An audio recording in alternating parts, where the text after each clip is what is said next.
अस्सलाम वड़ा केड़ा हाल है यार वड़ा ढेड़ो करनो है हिकड़ो जेड़ो साईं पाण छॾे ॾिनो छो भला बस अच्छी टोपी पाती आहे काके झले जो आज जेड़ो बेड़ो करणो यार अगे तो तू वडो ना गुरु जिते इंदे चिनानु हलो हलो हलियो हलंदे संगत में ना नान कोन ईंदा नी हाणे यो काको हलाए केड़ो आ तोरो काके दा मिलणो काको वेठो आ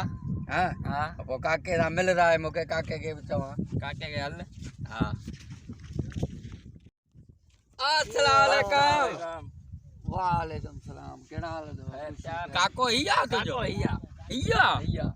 छो शकाया तू नहीं काका इनके चे में थोरो जेड़े दे वणनो अगे बुधो में मानो ने मुके आसे पासे वारन जो दादागीरा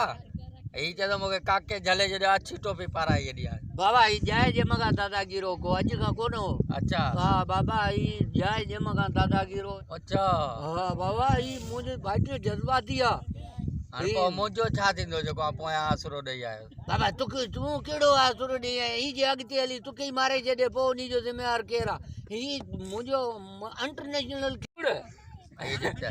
अरे आओ तो के मथे पे चढ़या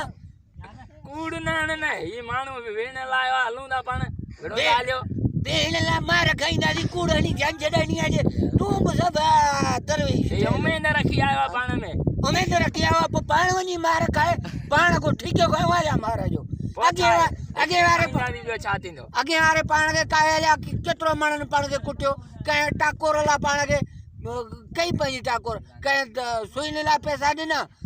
कहे कुछ कोन देनो रुगो छेड़न में हली पराइन में मार खाऊं हो तो संगत में हल्या दी न एकदम पाड़े ये हिसाब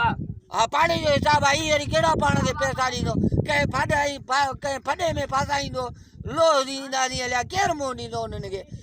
डेली असा जेड़े गा गीसी गई असा अटे में आण 800 रुपयो असा जेड़ा कयो या बारन के मानी करायो असा के अटे कोन तो लगे खुदा के मनो बाबा असा जेड़े दा अति कयो बाबा ए मुजो बैठो जरे माशाल्लाह अरे मानु दा कूड़ त हण बोआ चडी होई जो बाबा कूड़ हणी जान छडाणी बोंदिया आऊं तो के मना एकड़ो रिकॉर्ड तुनो ग्रेड पे उठाया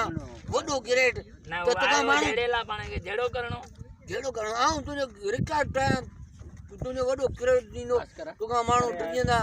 कूड़ दादा पुत्र मानु टिजंदा न अजकल कूड़ा वारो ही मानु कामयाब हुंदो आ सिधे मानु जो वेली